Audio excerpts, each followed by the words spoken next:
Despite going through infertility treatment, we couldn't have a child. When I told my husband it was my fault, he snorted dismissively. I could tell he wanted to call me useless. Without asking about the treatment or anything, he left the room in a bad mood. My name is Mina. I'm 30 and I work full-time. I met my husband Marcus through a mutual friend. Marcus loves to read and has a literary vibe. I also loved books so much as a child that I dreamed of becoming a novelist. Marcus and I were instantly attracted to each other and started dating. We got married when we were both 26. I thought it was a happy marriage at the time. I believed that with Marcus, who shared my interests and worldview, we could build a peaceful home. But my dream of happiness cracked as soon as we got married. After the wedding, Marcus became obsessed with having a child. I want to have a family soon. Sure, Marcus has always dreamed of a family with children. Having a job and kids is a sign of a blessed family. It's a social status. I agree with working as a couple, but children aren't commodities. He keeps insisting as if you can just buy them at a store. And I started to feel uneasy about Marcus's ideal. When we were dating, he often said, "Our happiness is what matters." But after marriage, he started talking a lot about social status. To sum up Marcus's wishes, a wife and child would be trophies for him. I was slightly disappointed as this was a bit different from when we were dating. So a year into our marriage, things got tough for me. Because I couldn't get pregnant, we reluctantly started infertility treatment. From that point, Marcus's attitude towards me worsened. He openly mocked me in front of our in-laws. My sisters are amazing. They have 2 kids. Mina is not only low-paid, but also infertile. Our sensible in-laws frowned at Marcus's insensitive words, and they sent me apologetic glances. The ones who stood up for me were my sister-in-law and her husband. My sister-in-law, Emile, is a career woman working for a large corporation. She has children, a son named Silas and a daughter named Alyssa. They are twin siblings. Emile's husband, who is my brother-in-law, Bobby, is a kind and gentle person. Emile and my husband, Marcus, are siblings with a 6-year age difference, and their personalities are polar opposites. Unlike the introverted Marcus, Emile is decisive and caring. That's why she's trusted and promoted at work. Marcus is jealous of his sister's situation. So when he gets tired of belittling me, he insults Bobby. Well, I get why my sister has to work hard. If Bobby is jobless, she has to work to make ends meet. Even when subjected to such childish sarcasm, Bobby doesn't react. I'm a stay-at-home dad, you know. Even when Bobby responds cheerfully, Marcus continues his tirade. Being a stay-at-home dad is pathetic. Even the incompetent Mina could do that. Just when I was about to speak up, wondering how much more he could belittle people. Marcus, if you say any more, I won't forgive you. Emile glares at Marcus with a stern face. Our in-laws intervene and the situation is diffused. After that, Emile called me aside to apologize. I'm sorry Marcus's words hurt you. It's not so much that they hurt, more like they're shocking. While Emile and I were talking, Bobby came over. Mina, come over sometime, just you. The kids want to play with you. As Bobby smiled, Silas and Alyssa, who were playing outside, came running over. Both hugged me and acted affectionate. Mina, come to our house next time. Alone. We'll be waiting for you. You have to come. Marcus's hurtful words had been tormenting me, but my in-laws and Emil's family were kind to me. My in-laws advised Marcus not to rush things, but it was in vain. Once Marcus found out we couldn't have children, he emotionally distanced himself from me. Even after learning about my infertility, my in-laws didn't blame me. Living happily as a couple is also a good life. They tried to console Marcus, but it had no effect. Happy with someone useless? What a waste of time. I had been constantly berated by Marcus for ruining his life. Exhausted from infertility treatment and ignored even when work was tough, I was concerned about my pale face. At work, my colleague, Mr. Johnson, a young employee I had mentored, said, "Mina, you look really unwell. The boss and everyone are worried." "I'm sorry. I might just be tired. Really, I'm sorry."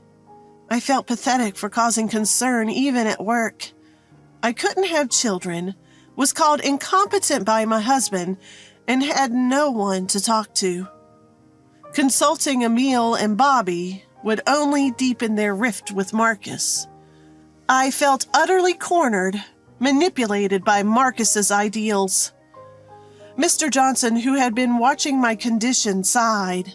"You haven't done anything wrong, Mina, so please don't apologize." He told me not to think everything was my fault. "I won't pry into your family matters, but bottling it up is also a problem." "Thank you. Hearing that makes me feel better." Mr. Johnson, my colleagues, and my boss were all concerned about me. When I looked down, my boss would cheer me up with a funny story, and colleagues would give me snacks. I felt warmly treated. Marcus may call me low-paid, but I loved my workplace. Time passed in this state, and when I turned 30, something happened. Emil was transferred for work. She was appointed as the branch manager for a 2-year term. Emil and her family, who had always been kind to me, were moving far away. I wouldn't be able to see the adorable Silas and Alyssa anymore. My in-laws were so sad about their reliable eldest daughter's transfer. When the transfer was decided, I helped Emil's family move. Marcus didn't even show his face, even though it was a weekend. While I was carrying heavy boxes, Emil said, "Mina, that's heavy. Don't overdo it." Saying that, Emil helped me carry the boxes. Then she brought up Marcus. "I hate to say this, but let me. I really dislike Marcus. I can't accept him even as my younger brother." Despite being 6 years apart, she seemed to dislike his selfishness and his imposing of his ideals. Bobby had been ignoring Marcus's sarcastic comments. It wasn't so much that he disliked Marcus. He seemed to look down on him. My nephew and niece, Silas and Alyssa, really don't like Marcus either. Their smiles vanish whenever he's around. Marcus, thinking he's the cool uncle, is totally mistaken. The smart twins, Silas and Alyssa, understand that I'm suffering because of Marcus. "Mina, are you okay? Don't listen to what he says." "We don't care about him, but we worry about you, Mina." Marcus is so disliked that even the kids refer to him as that guy. After helping with the move, I was about to leave when Emil offered me a thank you gift. "No, really, your family always lifts my spirits." As I tried to decline, Bobby smiled. "Your help made the move go smoothly. Please accept this as a token of our appreciation." Unable to refuse their kindness, I accepted the gift, which was a gift card, not cash. I also joined them for dinner at the insistence of Silas and Alyssa before heading home. When I got home, Marcus was waiting. He'd apparently been idly passing the time, not helping with the move. As I was about to take a shower and go to bed, Marcus asked, "You're liked by Silas and Alyssa, aren't you?" I'm certainly liked by them 100 times more than Marcus. Frowning, I listened as Marcus said something unbelievable. Even someone useless like you can raise kids. Let's adopt Silas or Alyssa. They have 2 kids. They can spare one. Marcus laughed. Are you serious? If you are, I despise you. There's no way Emil and Bobby would agree. More importantly, the twins would never want to live with an uncle they dislike. My attempts to talk sense into Marcus were futile. He fantasized about a world convenient for him and even suggested we move to where Emil and Bobby were relocating. There are plenty of companies in the countryside that would want someone like me. Stop it! Don't drag others into your delusional dreams. I couldn't hold back anymore, and we argued. Then Marcus dropped the bomb. We're moving to where my sister is relocating. If you don't like it, leave. At that moment, my anger exploded. Fine, I'll leave. I realized I couldn't live with this man any longer. I quickly packed my bags and left Marcus. My hometown is far away and my parents have passed on, so I temporarily took refuge at my in-laws' house. They welcomed me warmly, even late at night. When I exposed Marcus's selfish dreams, they were shocked and immediately contacted Emil. They kept apologizing to me, regretting how they had spoiled Marcus. The next day, Bobby came to see me in place of Emil. I was then asked to do something by the relocating family of my sister-in-law. My in-laws agreed, and so did I. Shortly after, I received divorce papers from Marcus. After completing the process, we were officially divorced. I felt a weight lifted off my shoulders after the divorce. It seemed foolish that I had endured this from the age of 26 to 30. 2 years have passed since the divorce.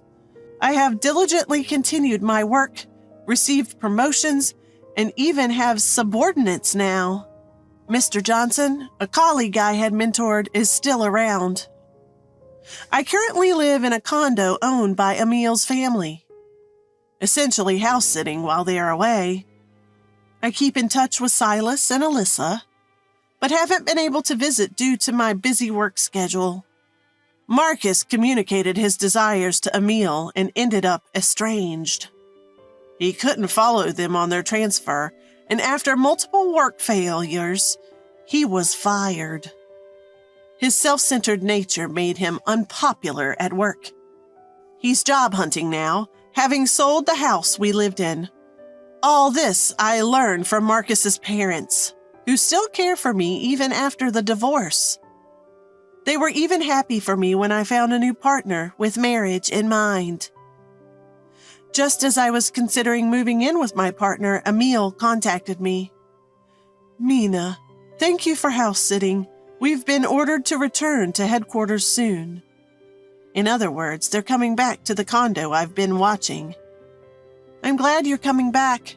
Actually, I updated Emil on my new relationship in the past 2 years. She was genuinely happy for me. We discussed my moving out of the condo and ended the call. Emil advised me not to overextend myself considering my job.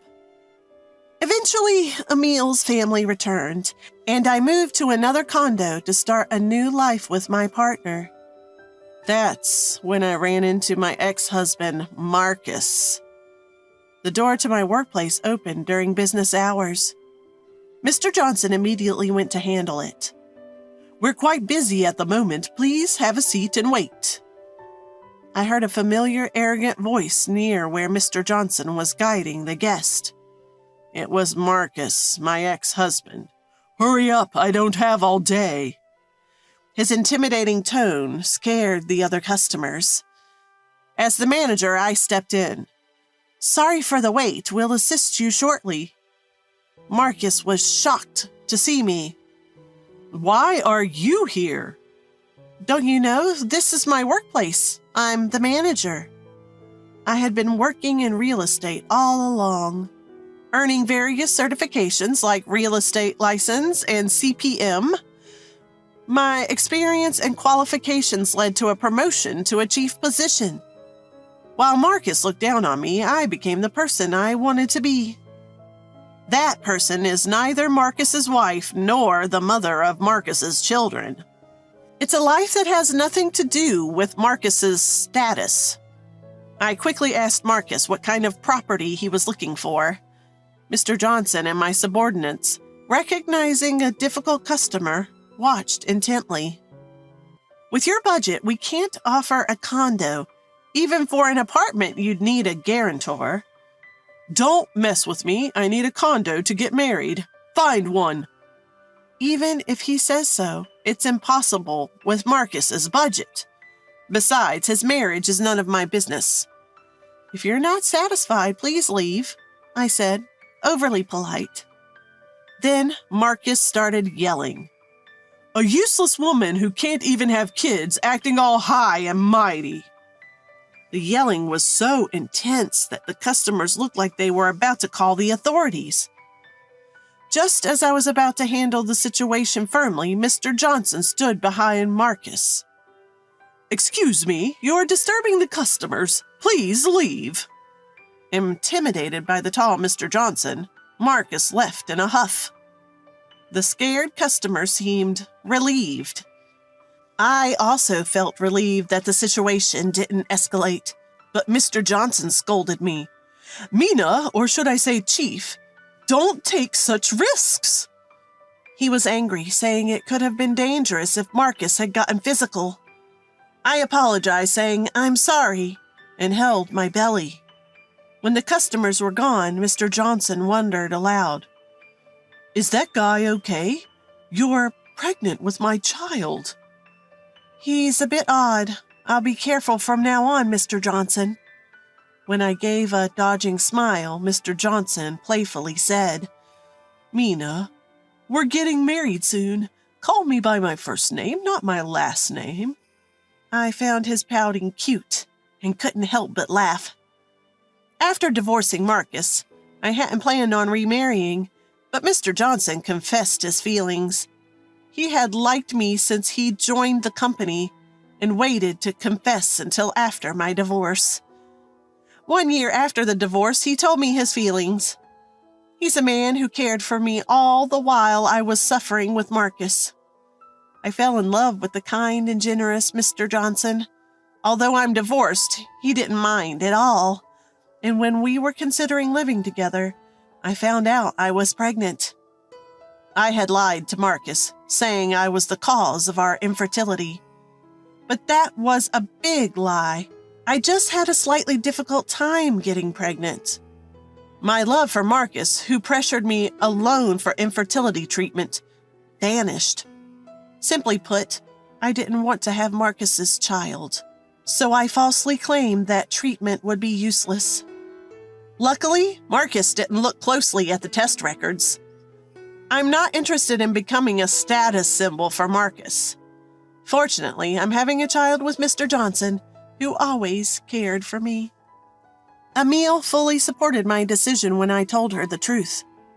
So I married Mr. Johnson and had a healthy baby boy. I'm happy building a new family. Marcus, on the other hand, is living at his parents' home, unable to find a property. He was shocked to learn I had a child, a revelation made by Emile. He's still unemployed and blames everyone for ruining his dreams. Emile tried to knock some sense into him, saying, "Reflect on yourself. A family isn't about status." But Marcus remains jobless. He came to demand compensation for my false infertility claim, but was kicked out by Mr. Johnson. "If you cause any more trouble, we'll call the authorities." "Give me the compensation," Marcus yelled. I firmly told him, "You know, I did have some difficulty getting pregnant, but 90% of the problem was you. Want to see the medical certificate?" Marcus had never looked at the medical certificate, assuming he was fine. Even the obstetrician said the problem was more with Marcus than with me. Upon checking the medical certificate, Marcus broke down, claiming it was a hoax. When I told him it was a legitimate medical certificate, not a fake, he cried even more. I was annoyed, thinking my baby would wake up. I even considered suing him for the emotional harassment he was causing me. But Mr. Johnson calmly talked Marcus down, who was crying like a child. "You've made Mina suffer way more than this. If you want to cry, do it in your own bed." After that incident, Marcus never showed up in front of me again. When my former parents-in-law found out Marcus wasn't working and even tried to sue me, they were furious. Marcus became estranged from both his parents and Emil's family, and eventually stole money from his parents and disappeared. Everyone from his parents to his older sister said it was good he was gone. Around that time, Emil's family came to visit and met my baby. Silas and Alyssa took turns holding my child. Bobby and Mr. Johnson were chatting amicably. Emil lamented Marcus's foolishness. "He's always been paranoid, but he really is the worst younger brother. He'd oppress others just to achieve his own dreams. Even if he had a family, it would be a sham."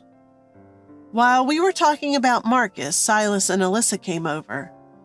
"He made fun of Dad. I hate him. Dad is kind and awesome. Yeah, Dad has lots of stock certificates. He's rich." Apparently, Bobby was making money through stock trading while being a stay-at-home dad. Marcus didn't know that. I was surprised to hear it for the first time, too. Mr. Johnson, holding our child, laughed warmly. "Silas and Alyssa, please be friends with this little one." At Mr. Johnson's request, Silas and Alyssa nodded in agreement. Though we're not relatives anymore, I was happy to be close to Emil's family. Just as I was thinking I'd like to continue being close, Silas and Alyssa asked Mr. Johnson a question. "What's your first name, Mr. Johnson?" "Mina calls you Mr. Johnson, too. Don't you have a first name?" Faced with the twins' serious question, Mr. Johnson looked at me and answered with a smile. "Actually, my name is Marcus, too. Never thought it would be the same as Mina's ex-husband," he said with a wry smile. I felt a bit guilty for never having considered this. As I was about to promise to call him by his name, Silas and Alyssa clapped their hands. "If you're interested in someone just like him, give him a nickname. If you don't like having the same name as him, we'll give you a cute nickname." Silas and Alyssa thought for a moment and wrote down a nickname for Mr. Johnson. The nickname the twins gave my husband was Marquis. It was a bit unusual, but Mr. Johnson became Marquis. As Emil and Bobby smiled, I thought to myself, I'll call him Mark, a name that only I will use. I called out to Mr. Johnson, who was being adored by Silas and Alyssa. "Mark! From now on, I'll call you Mark." Our child, watching our smiling faces, grinned happily.